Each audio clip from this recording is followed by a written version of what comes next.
Todos tenemos cosas que hemos pensado, dicho y hecho en nuestras vidas que quisiéramos que Dios borrara.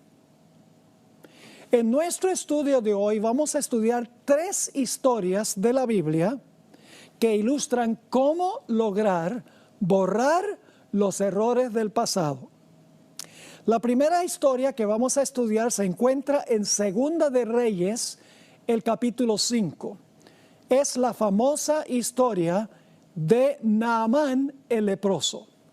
Lo que vamos a hacer es tomar la historia versículo por versículo y vamos a sustraer al final las lecciones que debemos sacar de esta historia.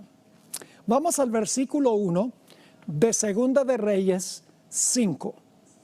Naamán, general del ejército del rey de Siria, era varón grande delante de su señor, y lo tenía el Señor en alta estima, porque por medio de él había dado Jehová salvación a Siria.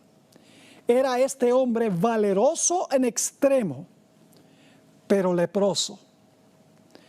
Ahora, hay varios puntos que debemos recalcar en este primer versículo. En primer lugar, este hombre era un gentil, no era parte del pueblo escogido de Dios. Aunque veremos que al final de la historia se va a integrar como miembro de la familia de Dios, del pueblo escogido de Dios. También notamos en este versículo que este era un hombre de gran importancia humanamente hablando. Era general, se le llama grande, estaba en alta estima, valeroso en extremo, es decir, tenía todas las de ganar.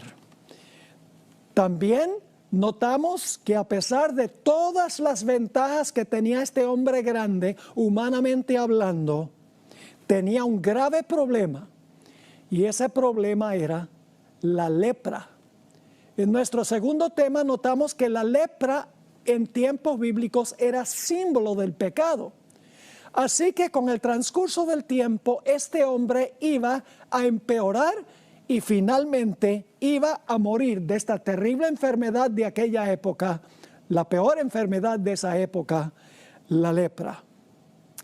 Ahora, en la casa del general había una niña. Vamos al versículo 2. Y de Siria habían salido bandas armadas y habían llevado cautiva de la tierra de Israel a una muchacha, la cual servía a la mujer de Naamán, es decir, era la sirvienta de la esposa de Naamán. Esta niña podría haberse quejado y haber odiado a su amo por haberla llevado de Israel como cautiva a Siria. Él era gentil, alejado de las promesas del pacto, sin Dios y sin esperanza en el mundo.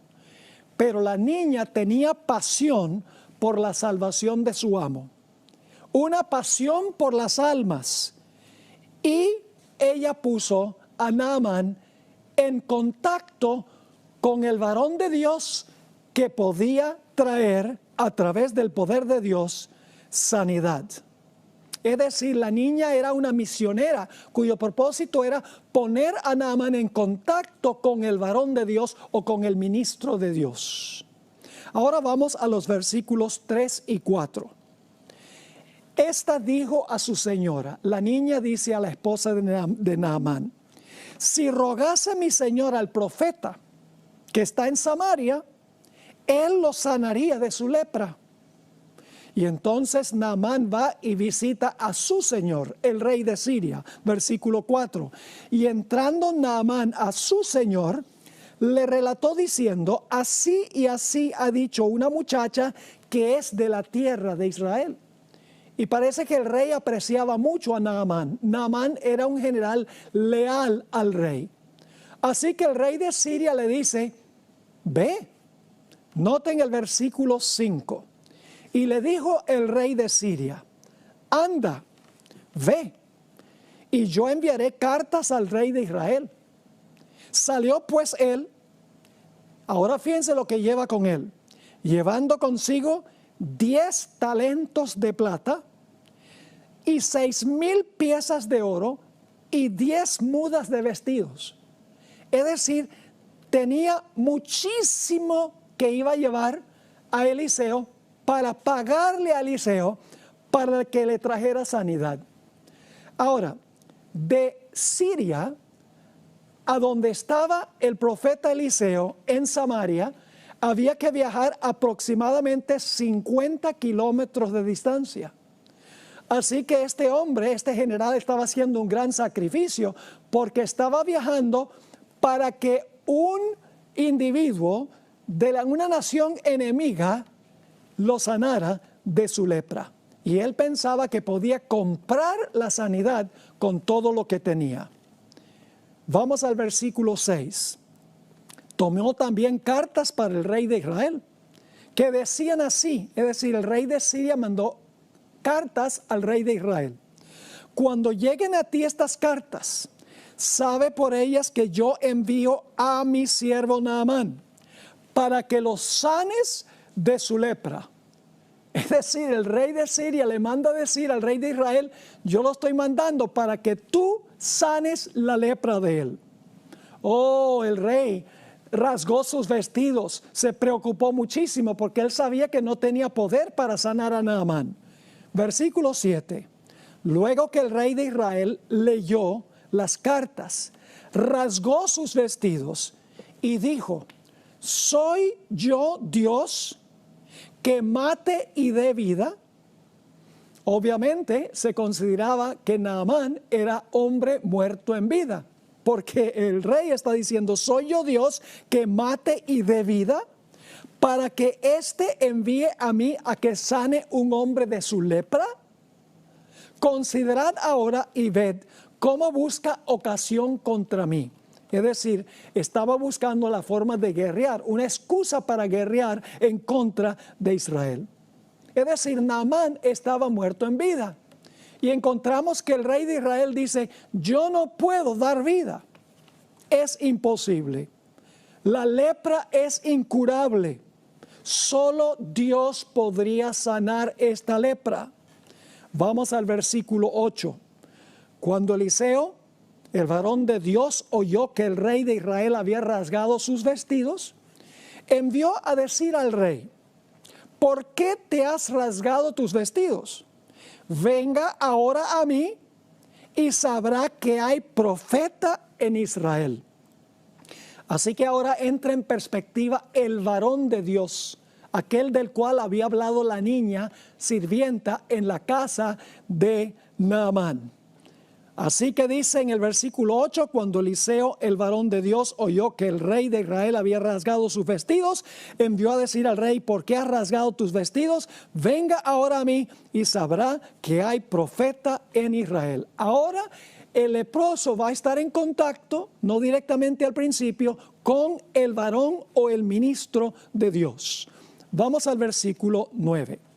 Y vino Naamán con sus caballos y con su carro, y se paró a las puertas de la casa de Eliseo. Quería impresionar al profeta con su grandeza. Por eso viene con caballos y con su carro. Y él dice, ciertamente el profeta va a verme favorablemente cuando vea mi exhibición de poder. Vamos al versículo 10.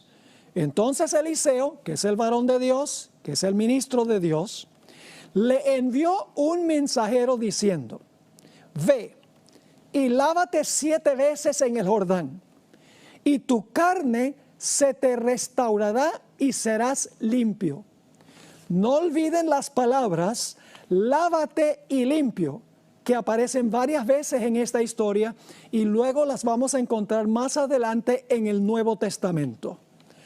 Ahora, es interesante notar que el número 7 en la Biblia representa plenitud o totalidad. Algunos dicen perfección, está bien, perfección también. Por ejemplo, tomó 7 días para completar la creación. Se ofrecían 7 gotas de sangre para purificar completamente el santuario. Además de eso, los ejércitos de Israel dieron 7 vueltas a Jericó para que la ciudad fuera plenamente destruida. Los jóvenes en Babilonia fueron echados a un horno que había sido calentado 7 veces más, es decir, al máximo, a su plenitud. En Apocalipsis las 7 iglesias representan la totalidad de la historia de la iglesia desde los tiempos apostólicos. 7 cuernos que tiene Jesús sobre su cabeza representa poder pleno y completo. 7 ojos que se presenta Jesús simbólicamente representan plenitud o totalidad de sabiduría. 7 plagas representan la totalidad de la ira de Dios. Los 7 sellos, nuevamente la historia de la iglesia, al igual que las trompetas, desde los tiempos apostólicos hasta el fin de la historia. El número 7 representa plenitud o totalidad. Y se le dice a Naamán: zambúllate 7 veces en las aguas del río Jordán. No le gustó mucho el asunto a Naamán. Dicen los versículos 11 y 12 lo siguiente: y Naamán se fue enojado, diciendo: he aquí yo decía para mí, saldrá él luego, y estando en pie, invocará el nombre de Jehová su Dios, es decir, Jehová el Dios de Eliseo, y alzará su mano y tocará el lugar y sanará la lepra. Así que no le gustó, en primer lugar, porque Eliseo no salió a hablar con él, sino que mandó un mensajero. Luego dice: no me gusta la idea que está dando Eliseo de cómo se puede sanar la lepra. Y luego se queja y dice: ese Jordán, ese río está lleno de barro, ese río es sucio, en mi tierra hay ríos mucho mejores. Terminemos de leer el versículo 11 y 12. Y Naamán se fue enojado diciendo: he aquí yo decía para mí, saldrá él luego, y estando en pie invocará el nombre de Jehová su Dios, y alzará su mano y tocará el lugar y sanará la lepra. Habana y Farfar, ríos de Damasco, ¿no son mejores que todas las aguas de Israel? Si me lavare, noten otra vez las palabras claves, si me lavare en ellos, no seré también, a otra palabra clave, no seré también limpio. Y se fue, y volvió, y se fue enojado. El general pensaba dentro de sí: ¿acaso este varón de Israel no sabe quién soy yo? Yo soy el general de las tropas de Siria, y yo me merezco respeto. Era orgulloso, y Eliseo había herido su orgullo. Primero, insultó a Naamán porque le dijo que tenía que echarse ese viaje de 50 kilómetros para pedirle un favor a uno de sus súbditos. Luego el varón de Dios ni siquiera salió a recibirlo, mandó a un mensajero. Además de eso, la forma de sanar no le gustó. Dice: yo pensé que él iba sencillamente a declarar que yo estaba limpio y entonces iba a estar limpio. Además de eso, no le gustaba la idea de sumergirse en el río Jordán, porque el río Jordán no es un río así cristalino, bonito, es un río barroso, es un río turbio. Además de eso, tendría que viajar, ahora escuchen bien, no solamente tendría que viajar los 50 kilómetros hasta donde estaba Eliseo, sino para ir al Jordán hubiera tenido que viajar 60 kilómetros más para ir a bañarse ahí en el río Jordán, saliendo desde Samaria. Naamán tenía que cumplir con la ceremonia que le dijo el varón de Dios. No había opción. Tenía que sumergirse, y si no, no iba a ser sano. Ahora ustedes notan también en estos versículos que acabé de leer que para este punto en la historia, el Dios de Eliseo no era el Dios de Naamán. Porque Naamán dijo: yo pensé que él iba a clamar a su Dios para que me sanara. Es decir, no era el Dios de Israel el Dios de Naamán. Nuevamente las palabras claves son lavar y limpio. Vamos al versículo 13. Mas sus criados se le acercaron y le hablaron diciendo, ahora le van a hablar a Naamán: Padre mío, si el profeta te mandara alguna gran cosa, ¿no la harías? ¿Cuánto más diciéndote, lávate? Aquí vienen las palabras claves otra vez. Lávate y serás limpio. Y ahora cambia la actitud de Naamán. Ahora el hombre orgulloso se torna humilde.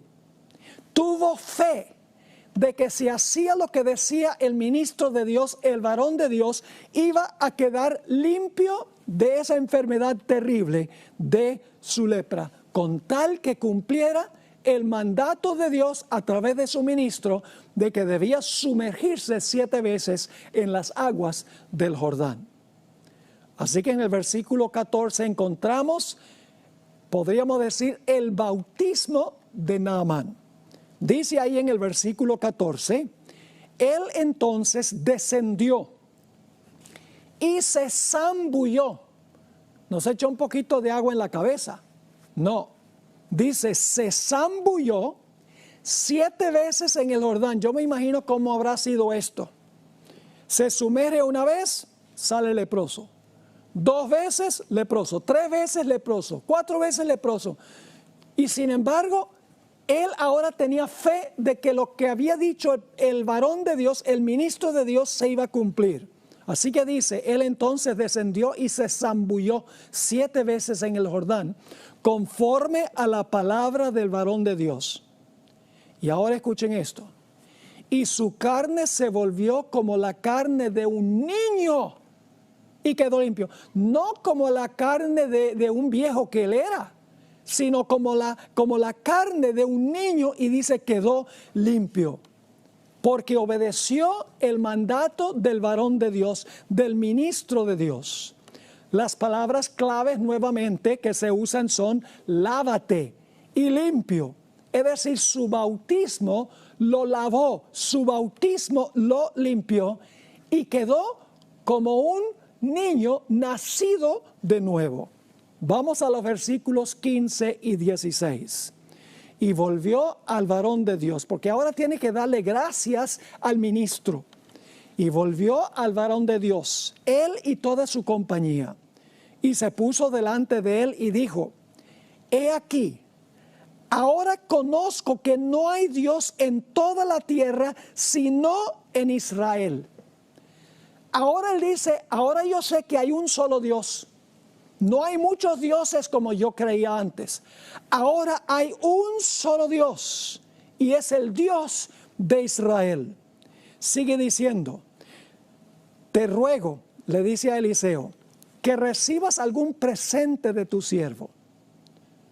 Mas él dijo, vive Jehová, en cuya presencia estoy, que no lo aceptaré. Y le instaba que aceptara alguna cosa, pero él no quiso. Mis queridos amigos y hermanos, uno no tiene por qué tener que pagar por bautismos, por matrimonios, por funerales y otras funciones de la iglesia. Eso debe ser absolutamente gratuito. Por eso es que Eliseo, el varón de Dios, el ministro de Dios, rechazó el pago por lo que había ocurrido, porque la salvación no se paga, la salvación es gratuita.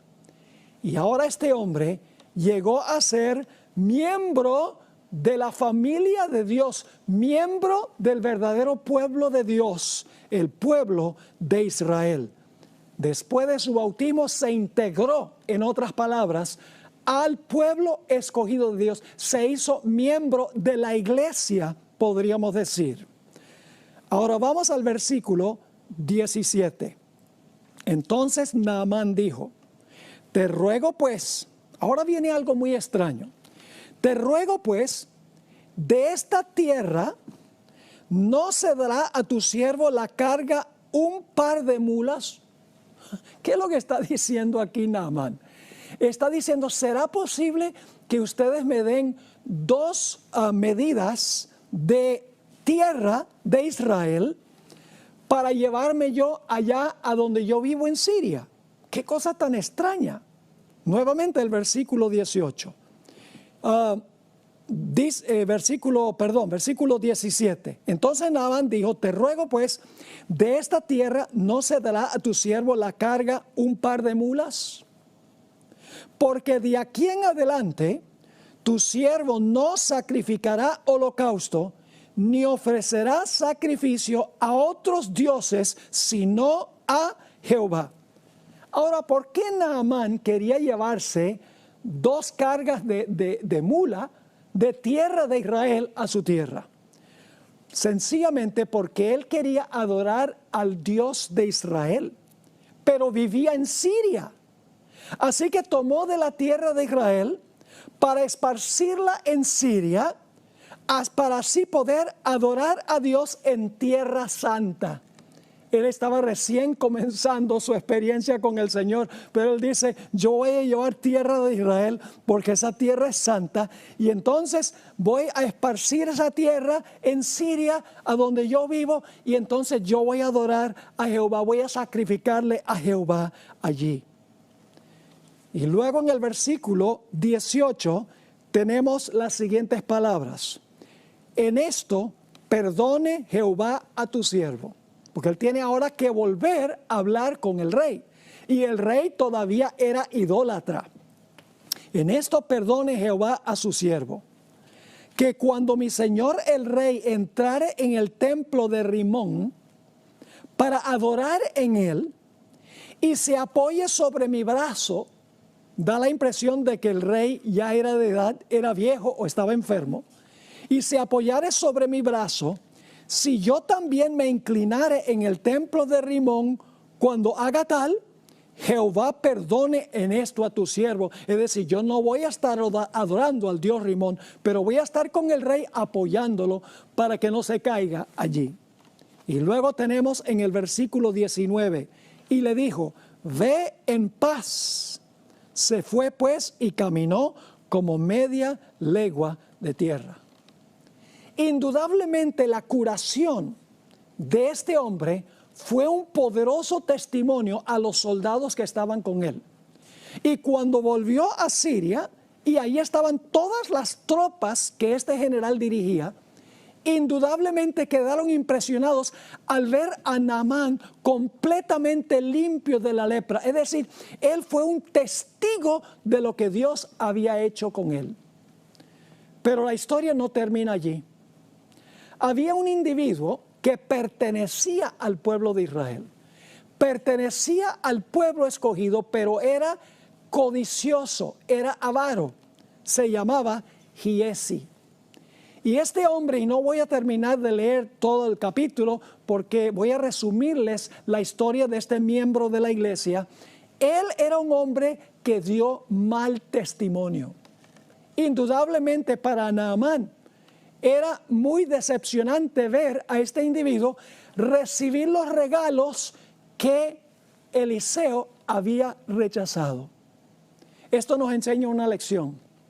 Y es cuando una persona se bautiza y se integra a la iglesia, no le presten atención a los que están haciendo los demás que pertenecen a la iglesia, porque muchas veces nos pueden decepcionar. Fije los ojos única y exclusivamente en Cristo Jesús. Giezi dio mal testimonio, pero Naamán permaneció fiel a Dios. Vamos entonces a resumir lo que tenemos de esta historia y aplicarlo. Todos tenemos la lepra del pecado. Podemos tener poder, fama, reputación, grandeza y popularidad, pero de nada nos vale si estamos infectados con la enfermedad de la lepra del pecado.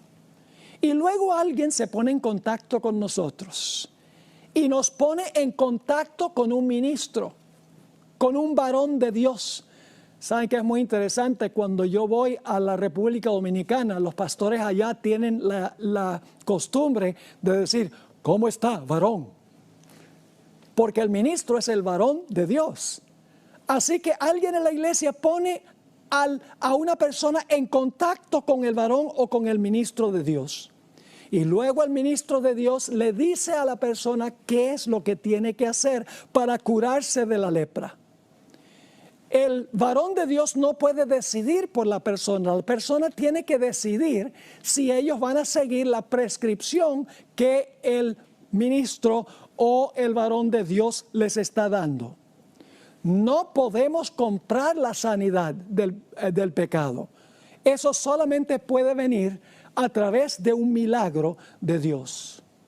Pero antes de que nosotros pasemos por la etapa del bautismo, tenemos, por la gracia de Dios, que vencer el orgullo y no dar excusas para no sumergirnos en las aguas del bautismo.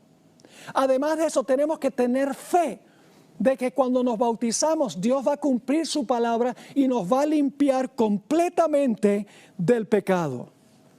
Dios no nos pide gran cosa.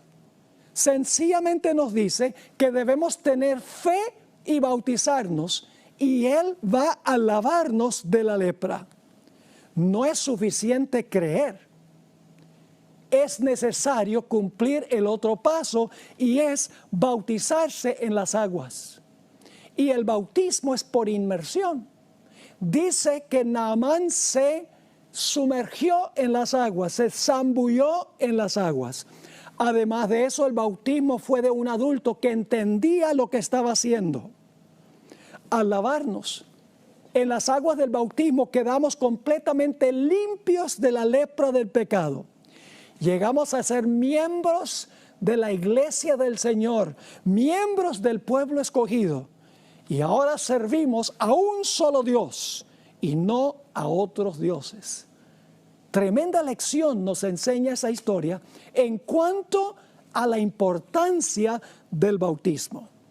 Ahora vamos a nuestra segunda historia, que se encuentra en Hechos 8, y solamente vamos a estudiar la porción desde el versículo 26 hasta el versículo 40. Es la experiencia de Felipe el evangelista y el etíope. Vamos a empezar en el versículo 26. Un ángel del Señor habló a Felipe, que es el varón de Dios, dicho sea de paso, diciendo: levántate y ve hacia el sur, por el camino que desciende de Jerusalén a Gaza, el cual es desierto. Entonces él se levantó y fue. Felipe estaba en Samaria, el mismo lugar a donde había estado Eliseo. Ahora, Samaria queda más o menos a 1000 kilómetros de Gaza, a donde se realiza la historia del eunuco etíope. Gaza es la ciudad que queda más al sur en la tierra prometida, inmediatamente antes de llegar al desierto que divide a Israel de Egipto. Es decir, que Felipe iba a tener que viajar una larga distancia para poder llegar al lugar a donde Dios tenía un plan para él. Tal vez Felipe pensó: salir de Samaria, a donde estoy laborando incansablemente para el Señor, donde almas se están salvando, para ir a una carretera desértica, donde probablemente no hay nadie más a quien le voy a testificar. ¿Por qué tengo que ir allá? Es una tierra muy peligrosa. Pero Felipe no pensó en nada de eso.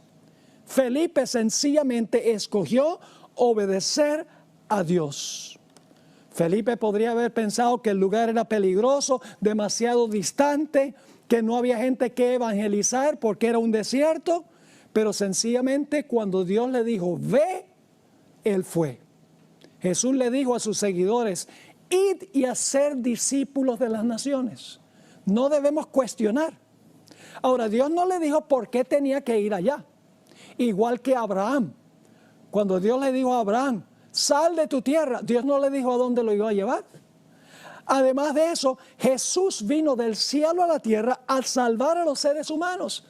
Es decir, Abraham obedeció a Dios, Jesús obedeció a su Padre.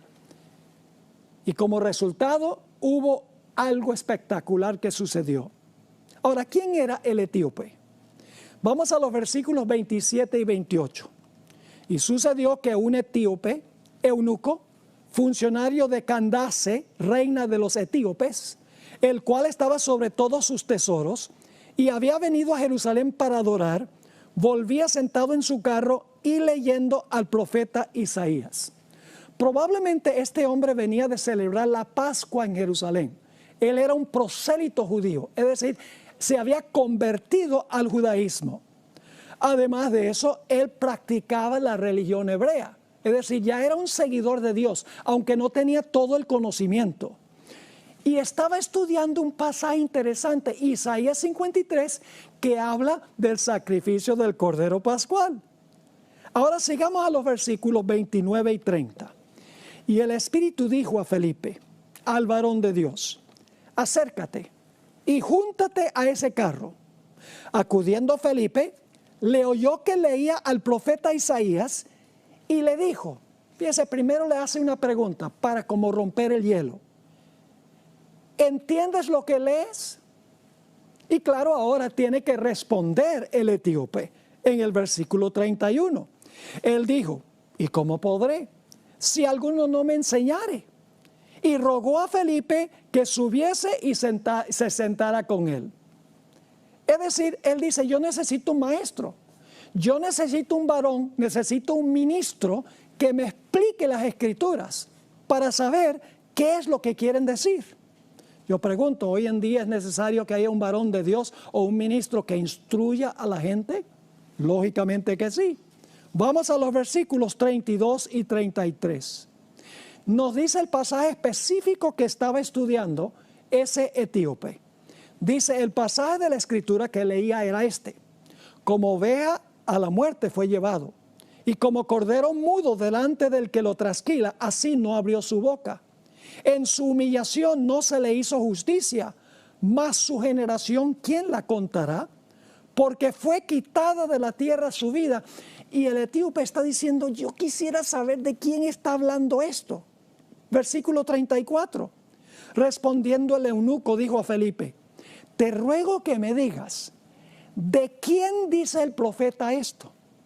¿De sí mismo o de algún otro?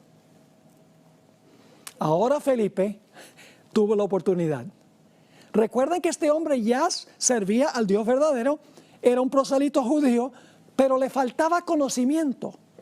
Así que ahora nos dice en el versículo 35, entonces Felipe abriendo su boca y comenzando desde esta escritura, comenzando allí, le anunció el evangelio de Jesús.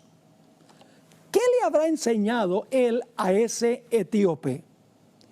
Bueno, le enseñó lo mismo que enseñó el apóstol Pedro en el día del Pentecostés, que era verdad presente en esa época. Hechos 2, 37 y 38 tiene el mensaje. Cuando el apóstol Pedro predicó su sermón, los que estaban presentes vinieron y le dijeron a Pedro, ¿qué tenemos que hacer?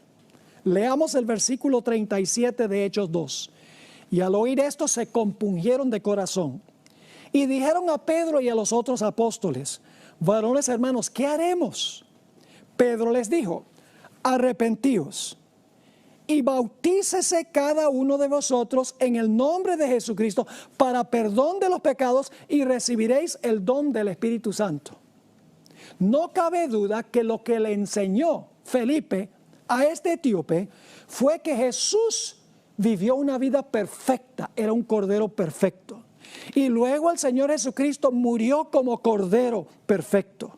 Fue sepultado, resucitó de los muertos, ascendió al cielo y se sentó a la diestra de Dios. Ese es el contenido del sermón de Pedro en el día del Pentecostés, en Hechos el capítulo 2. Y luego le dijo, cualquiera que cree, se arrepiente, va a recibir perdón de pecados y va a recibir el Espíritu Santo. Así que ahora el eunuco entiende, él dice, ahora entiendo lo que quiere decir esto. Vamos al versículo 36.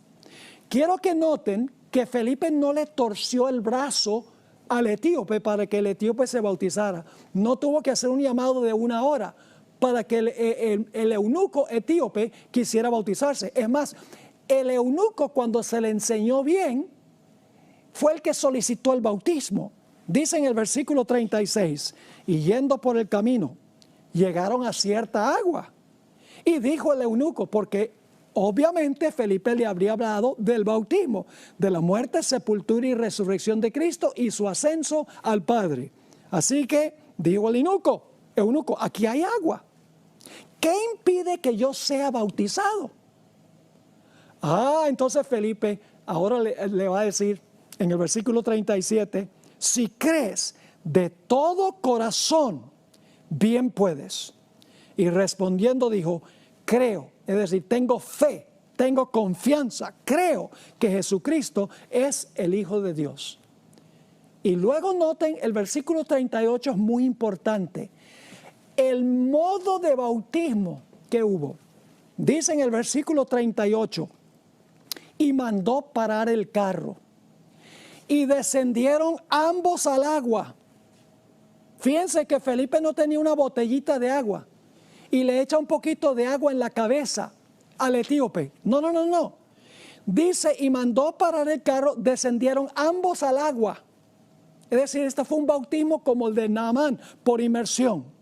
Así que dice, descendieron ambos al agua, Felipe y el eunuco, y le bautizó. La palabra bautizo en griego significa sumergir, meter debajo del agua.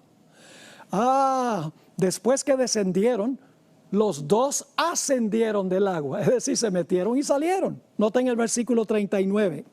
Cuando subieron del agua, el Espíritu del Señor arrebató a Felipe y el eunuco no le vio más y siguió gozoso su camino. Así que el eunuco está prendido de gozo.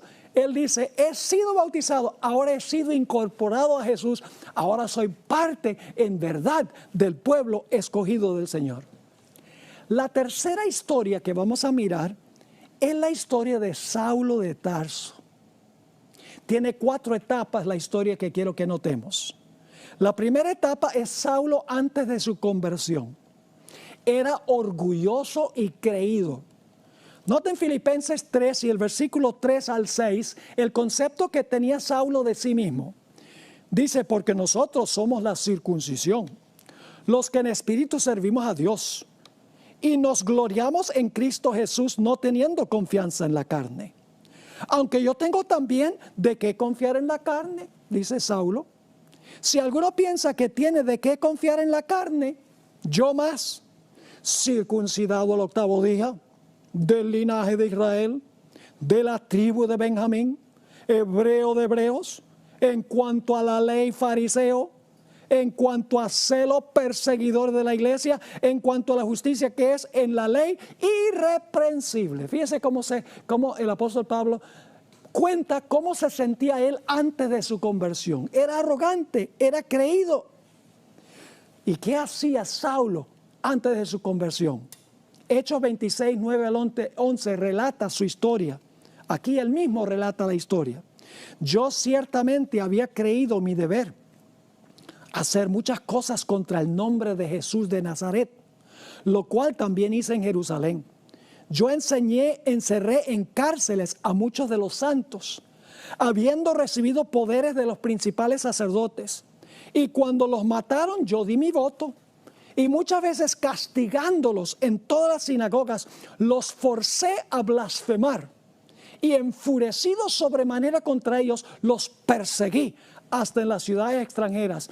Vaya, era un hombre bien violento, Saulo de Tarso, y bien arrogante. Pero luego en el camino a Damasco se encontró con Jesús. Fíjense qué interesante que la primera historia que estudiamos tiene que ver con Damasco y con Siria. Ahora viene el segundo paso de la vida de Saulo de Tarso, su conversión. ¿Cómo miraba el apóstol Pablo, quien se llamaba Saulo en ese tiempo, cómo miraba él toda su vida anterior? Filipenses 3, 7 al 11 es una continuación de lo que leí antes. Dice el apóstol Pablo, pero cuantas cosas eran para mí ganancia, las he estimado como pérdida por amor de Cristo.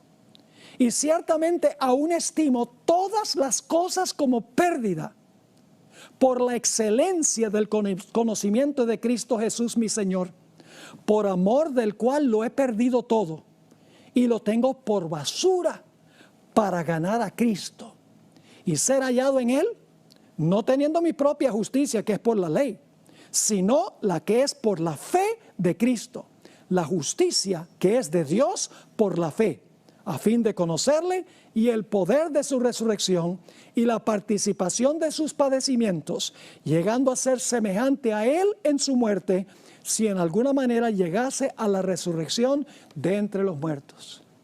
Así que en camino a Damasco, Saulo tuvo una conversión radical. Ahora no era orgulloso, dice, todo lo que yo consideraba importante antes, lo considero pérdida, ahora lo considero basura por ganar a Cristo Jesús. Pero después que Pablo o Saulo fue a Damasco, después de su conversión, él tuvo que tomar un paso para lavar todo ese pasado lóbrego que tenía.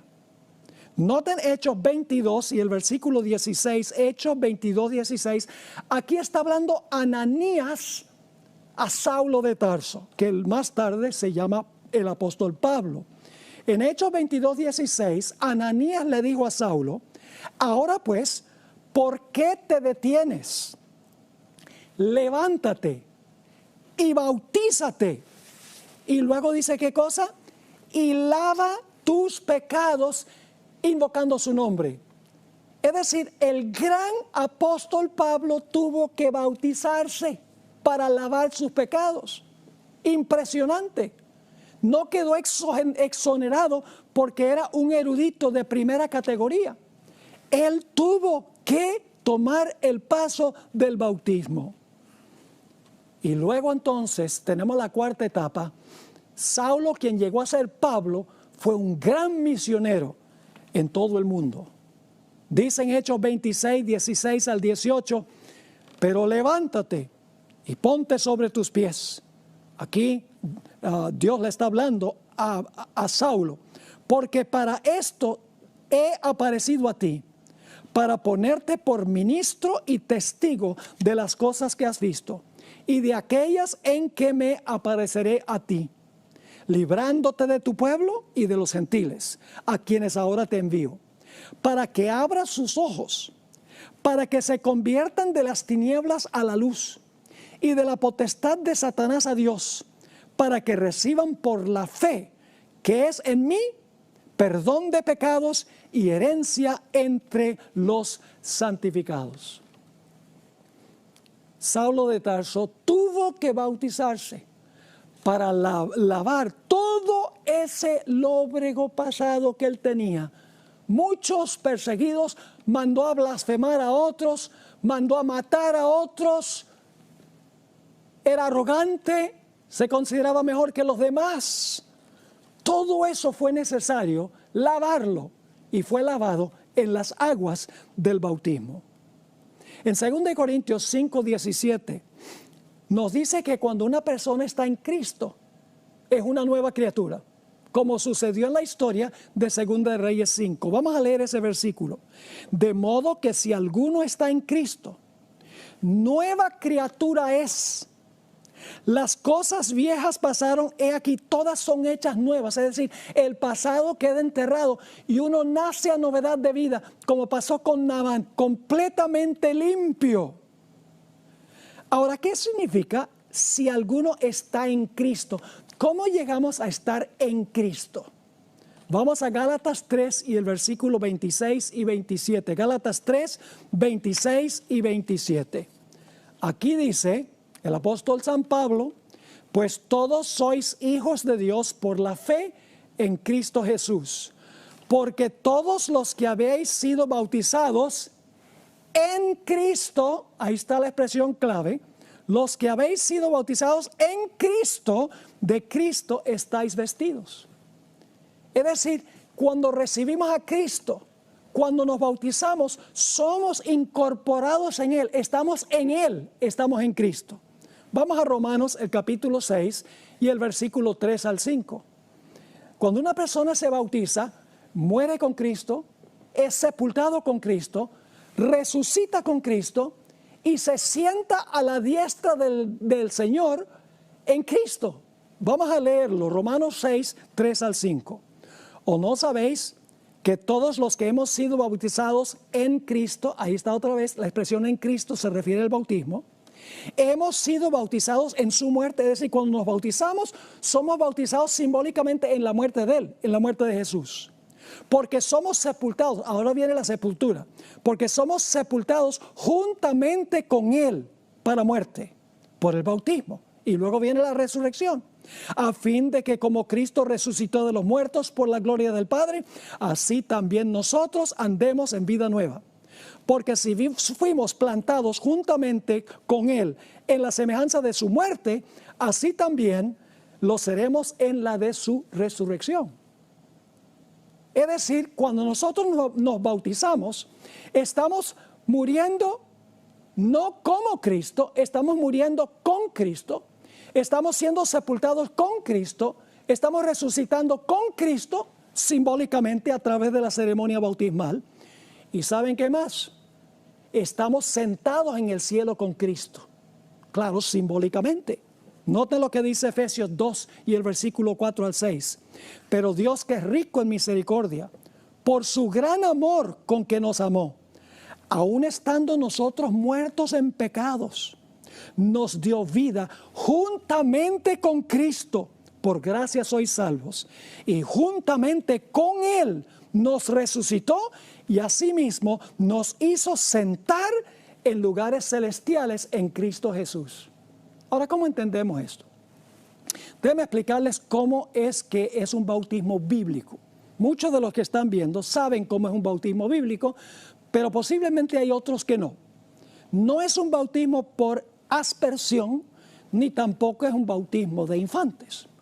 Porque todos los que se bautizaron en la Biblia eran personas que pudieron escoger, que estaban conscientes, habían alcanzado la edad de la razón. Además de eso, no hay un solo bautismo en la Biblia que haya sido por aspersión. Es decir, el bautismo es por inmersión y el bautismo es de personas que han llegado a la edad donde pueden entender lo que están haciendo. Pueden arrepentirse, confesar sus pecados y tener confianza y creer en el Señor Jesucristo. Les voy a explicar cómo es un bautismo. El pastor se encuentra dentro de la pila bautismal, del tanque bautismal.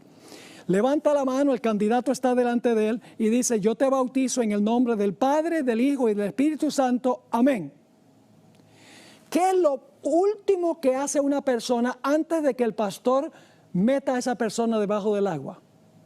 Deja de respirar antes de ser metido debajo del agua.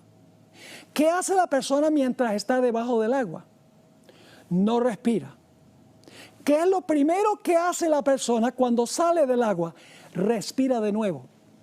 ¿Sabe lo que está sucediendo en miniatura? Simbólicamente, lo mismo que pasó con Jesús. Porque Jesús en la cruz expiró y murió. Luego Jesús fue sepultado.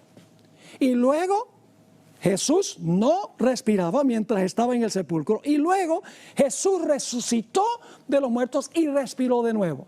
Es decir, en miniatura, cuando nosotros nos bautizamos, nos estamos integrando a la experiencia de Cristo.